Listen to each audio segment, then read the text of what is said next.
नमस्कार साथियों, welcome to visa pro explore. मैं हूं आपका दोस्त और होस्ट सूर्यदेव सिंह।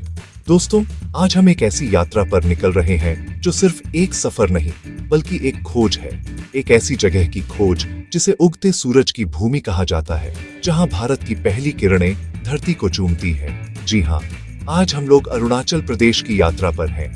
ये वो धरती है जहां प्रकृति अपने सबसे अनछुए और पवित्र रूप में मौजूद है, जहां पहाड़ आसमान से बातें करते हैं और जहां की हवा में एक अजीब सी शांति और आध्यात्मिकता घुली हुई है। ये सिर्फ पहाड़ों, जंगलों और नदियों का प्रदेश नहीं, बल्कि 26 से भी ज्यादा प्रमुख जनजातियों और 100 से ज्यादा उप जनजातियों का घर है, जिनकी अपनी अलग अलग कहानियां, परंपराएं और जीवन जीने का तरीका है।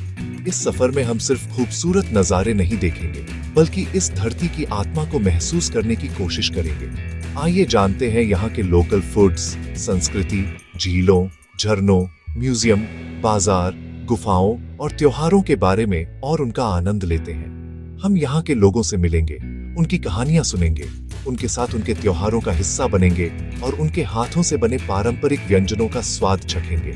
हम उन रहस्यमयी गुफाओं में उतरेंगे जहां सदियों के राज दफन हैं, और उन शांत झीलों के किनारे बैठेंगे जहां वक्त भी ठहर सा जाता है। तो क्या आप तैयार हैं मेरे साथ इस अविश्वसनीय, रोमांचक और दिल को छू लेने वाली यात्रा के लिए? अपनी सीट बेल्ट बांध लीजिए, अपना दिल और दिमाग खुला रखिए, क्योंकि यह सफर आपकी सोच को और आपके जीवन को देखने के नजरिए को बदलने वाला है। तो चलिए चलते हैं अरुणाचल प्रदेश की गहराइयों में, एक ऐसे अनुभव के लिए जिसे आप जिंदगी भर नहीं भूल पाएंगे।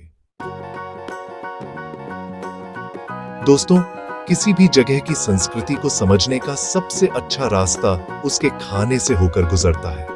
और अरुणाचल का खाना सिर्फ पेट भरने के लिए नहीं है, ये यहाँ की सादगी, प्रकृति से जुड़ाव और सदियों पुरानी परंपराओं का प्रतीक है। हमारी पहली डिश है थुक्पा, जो सिर्फ एक नूडल सूप नहीं बल्कि तिब्बती और अरुणाचली संस्कृति का एक संगम है। गर्म शोरबे में डूबे हुए ताजे नूडल्स, सब्जियां और मांस का यह मिश्रण ठंडे पहाड़ी मौसम में शरीर को गर्मी और आत्मा को सुकून देता है। हर घूंट में आपको मसालों का हल्का तीखापन और सब्जियों की मिठास महसूस होगी। ये वो स्वाद है जो आपको तुरंत घर जैसा महसूस कराता है, भले ही आप घर से हजारों मील दूर हो। इसके बाद आते हैं मोमोज पर। आपने मोमोज कई जगह खाए होंगे, लेकिन यकीन मानिए, अरुणाचल में मोमोज खाना एक अलग ही अनुभव है। यहाँ इन्हें पारंपरिक तरीके से बांस के स्टीमर में पकाया जाता है, जिससे उनमें एक अनोखी सौंधी खुशबू आ जाती है। कीमा या सब्जियों की स्टफिंग इतनी ताजा और रसीली होती है कि मुंह में जाते ही घुल जाती है। और फिर है बांस शूट करी, जिसे स्थानीय भाषा में बांस टेंगा भी कहते हैं। यह डिश अरुणाचल के लोगों का प्रकृति के साथ गहरे रिश्ते को दर्शाती है। बांस के कोमल तनों को स्थानीय जड़ी बूटियों और मसालों के साथ पकाया जाता है, जिसका खट्टा तीखा स्वाद आपको हैरान कर देगा। यह एक ऐसा अनोखा जायका है जो आपको शायद ही कहीं और मिलेगा। अरुणाचल प्रदेश सिर्फ एक राज्य नहीं, बल्कि संस्कृतियों का एक जीता जागता म्यूजियम है। यहाँ 26 से ज्यादा प्रमुख जनजातियां हैं, और हर जनजाति की अपनी अलग भाषा, अपनी वेशभूषा, अपने रीति रिवाज और अपनी मान्यताएं हैं। जब आप यहाँ के गांवों में जाते हैं, तो आपको महसूस होता है कि आप एक ही सफर में कई अलग अलग दुनियाओं की यात्रा कर रहे हैं। मोनपा जनजाति, जो मुख्यतः तवांग और पश्चिम कामेंग जिलों में रहती है, अपनी बौद्ध संस्कृति, खूबसूरत मठों और लकड़ी पर नक्काशी की कला के लिए जानी जाती है। उनके रंग बिरंगे पारंपरिक परिधान और मुखौटे उनके त्योहारों में एक अलग ही जान डाल देते हैं। वहीं दूसरी ओर आप जीरो वैली में रहने वाली अपातानी जनजाति से मिलेंगे, जो अपनी अनूठी कृषि प्रणाली और प्रकृति के साथ सामंजस्य बनाकर रहने के लिए प्रसिद्ध है। अपातानी महिलाएं अपनी नाक में पहनी जाने वाली पारंपरिक यापिंग हुल्लों के लिए जानी जाती थी, जो उनकी सांस्कृतिक पहचान का एक महत्वपूर्ण हिस्सा था। इसी तरह आदि, गालो, निशी, वांचो और तांगसा जैसी कई और जनजातियां हैं, जिनकी अपनी वीरता की गाथाएं, लोक कथाएं और कलाएं हैं। इन लोगों से मिलना, उनकी जीवन शैली को समझना और उनकी परंपराओं का सम्मान करना इस यात्रा का सबसे महत्वपूर्ण और समृद्ध करने वाला अनुभव है। पहाड़ों की गोद में छिपी अरुणाचल की झीलें किसी जादुई दुनिया का दरवाजा लगती है। ये सिर्फ पानी के स्रोत नहीं, बल्कि ध्यान और शांति के केंद्र हैं। हमारी पहली मंजिल है शोंगा तसर झील, जिसे माधुरी झील के नाम से भी जाना जाता है। 1997 में आई एक बार के बाद बनी यह झील आज एक अद्भुत नजारा प्रस्तुत करती है। पानी के बीच से निकलते हुए पेड़ों के ठूंठ और चारों ओर से बर्फीले पहाड़ों से घिरी यह जगह आपको किसी और ही लोक में ले जाती है। यहाँ की खामोशी इतनी गहरी है कि आपको सिर्फ हवा की सरसराहट और अपनी धड़कनें सुनाई देंगी। इस झील के किनारे बैठकर ठंडी हवा को महसूस करना एक आध्यात्मिक अनुभव जैसा है। इसके बाद हम चलते हैं पांगिंग झील की ओर, जो सियांग जिले में स्थित है। यह झील अपनी अविश्वसनीय सुंदरता और नीले पानी के लिए जानी जाती है। घने जंगलों के बीच स्थित इस झील तक पहुंचना अपने आप में एक एडवेंचर है, लेकिन जब आप यहां पहुंचते हैं तो सारी थकान भूल जाते हैं। झील का शांत पानी आसपास के पहाड़ों और आसमान का प्रतिबिंब ऐसे दिखाता है जैसे किसी चित्रकार ने कैनवास पर कोई तस्वीर बना दी हो। यहाँ बैठकर आप घंटों प्रकृति की इस अद्भुत कलाकृति को निहार सकते हैं। ये झीलें हमें याद दिलाती हैं कि प्रकृति कितनी शक्तिशाली और साथ ही कितनी कोमल हो सकती है। अगर झीलें अरुणाचल की शांति है, तो यहाँ के झरने इसका संगीत है। ऊंचे पहाड़ों से चट्टानों से टकराकर नीचे गिरता पानी एक ऐसी धुन बनाता है जो सीधे आपके दिल में उतर जाती है। हमारा सबसे यादगार अनुभव रहा नुरानांग वाटरफॉल, जिसे जंग फॉल्स के नाम से भी जाना जाता है।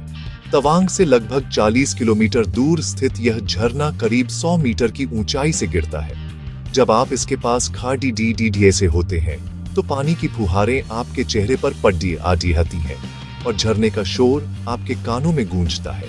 यह नजारा इतना भव्य और शक्तिशाली है कि आप कुछ पल के लिए सब कुछ भूल जाते हैं। इस झरने की शक्ति को देखकर आपको प्रकृति की विशालता का एहसास होता है और यह भी कि हम उसके सामने कितने छोटे हैं। यहाँ एक छोटा हाइड्रो पावर स्टेशन भी है जो स्थानीय गांवों को बिजली प्रदान करता है। यह दिखाता है कि कैसे प्रकृति और तकनीक मिलकर जीवन को बेहतर बना सकते हैं। नुरानांग के अलावा भी अरुणाचल में अनगिनत छोटे बड़े झरने हैं जो मानसून के दौरान अपने पूरे उफान पर होते हैं। हर मौद्दा पर एक नया झरना आपका स्वागत करता है, जैसे प्रकृति ने पूरे रास्ते आपके लिए संगीत का प्रबंध कर रखा हो। इन झरनों की यात्रा आपको तरोताजा कर देती है और आपके अंदर एक नई ऊर्जा भर देती है। किसी भी जगह के वर्तमान को समझने के लिए उसके अतीत को जानना बहुत जरूरी है और अरुणाचल के गौरवशाली इतिहास और समृद्ध विरासत को जानने के लिए यहाँ के म्यूजियम सबसे अच्छी जगह है। हमने ईटानगर में स्थित जवाहरलाल नेहरू राज्य संग्रहालय का दौरा किया। ये म्यूजियम सिर्फ एक इमारत नहीं, बल्कि अरुणाचल की आत्मा का संग्रह है। यहाँ की गैलरी में आपको विभिन्न जनजातियों के पारंपरिक परिधान, आभूषण, हथियार और रोजमर्रा के जीवन में इस्तेमाल होने वाली चीजें देखने को मिलेंगी। हर वस्तु एक कहानी कहती है, एक परंपरा को दर्शाती है। यहाँ एक पूरा सेक्शन पुरातत्व को समर्पित है, जहाँ आपको ईटा फोर्ट और अन्य ऐतिहासिक स्थलों से मिली कलाकृतियां देखने को मिलेंगी। इन कलाकृतियों को देखकर आप कल्पना कर सकते हैं कि सदियों पहले यहाँ का जीवन कैसा रहा होगा। म्यूजियम का हैंडीक्राफ्ट सेक्शन भी बहुत प्रभावशाली है, जहाँ आप केन और बांस से बनी खूबसूरत चीजें, लकड़ी की नक्काशी और पारंपरिक पेंटिंग्स देख सकते हैं। यह म्यूजियम आपको एक ही छत के नीचे पूरे अरुणाचल की सांस्कृतिक विविधता की एक झलक देता है और आपको इस प्रदेश के लोगों और उनकी विरासत के प्रति सम्मान से भर देता है।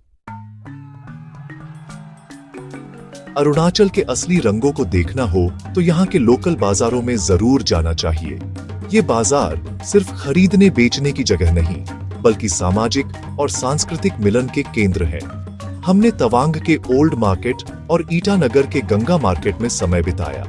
इन बाजारों में घूमते हुए आपको हर तरफ जिंदगी की हलचल दिखाई देगी। स्थानीय लोग अपनी पारंपरिक वेशभूषा में रोजमर्रा की जरूरत का सामान खरीदते हुए एक दूसरे से बतियाते हुए नजर आएंगे। हवा में ताजी सब्जियों, मसालों और स्थानीय व्यंजनों की महक घुली होती है। यह एक ऐसा अनुभव है जो आपके सभी सेंसेस को जगा देता है। इन बाजारों में सबसे ज्यादा आकर्षित करती हैं यहाँ की हस्तशिल्प की दुकानें। आपको यहाँ मोनपा जनजाति द्वारा बनाई गई खूबसूरत हाथ से बनी पेंटिंग्स, जिन्हें थांगका कहते हैं, लकड़ी के मुखौटे और ऊनी कालीन मिलेंगे। बांस और केन से बने फर्नीचर, टोकरियां और सजावटी सामान भी यहाँ की खासियत है। इन चीजों को खरीदना सिर्फ एक स्मृति चिन्ह ले जाना नहीं है, बल्कि यह उन कारीगरों की कला और मेहनत का समर्थन करना है जो अपनी पीढ़ियों पुरानी इस विरासत को जिंदा रखे हुए हैं।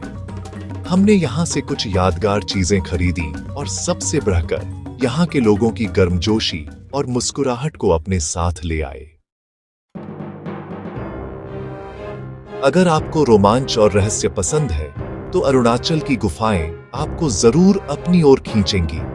ये गुफाएं हजारों सालों से प्रकृति के कई राज अपने अंदर समेटे हुए हैं। हमने पश्चिम सियांग जिले में स्थित मेचुका की गुफाओं की खोज करने का फैसला किया। इन गुफाओं तक पहुंचने का रास्ता घने जंगलों और पहाड़ी पगडंडियों से होकर गुजरता है, जो अपने आप में एक ट्रैकिंग का अनुभव है। जब आप गुफा के अंधेरे मुंह पर पहुंचते हैं, तो आपके दिल में एक अजीब सी उत्सुकता और थोड़ा डर भी होता है। टॉर्च की रोशनी में जब आप अंदर जाते हैं, तो एक पूरी नई दुनिया आपके सामने खुल जाती है। अंदर आपको स्टैलेक्टाइट और स्टैलेग्माइट के अद्भुत फॉर्मेशंस देखने को मिलेंगे, जो हजारों सालों में पानी के टपकने से बने हैं। ये संरचनाएं अलग अलग आकार ले लेती हैं, जिन्हें देखकर आपकी कल्पना शक्ति को पंख लग जाते हैं।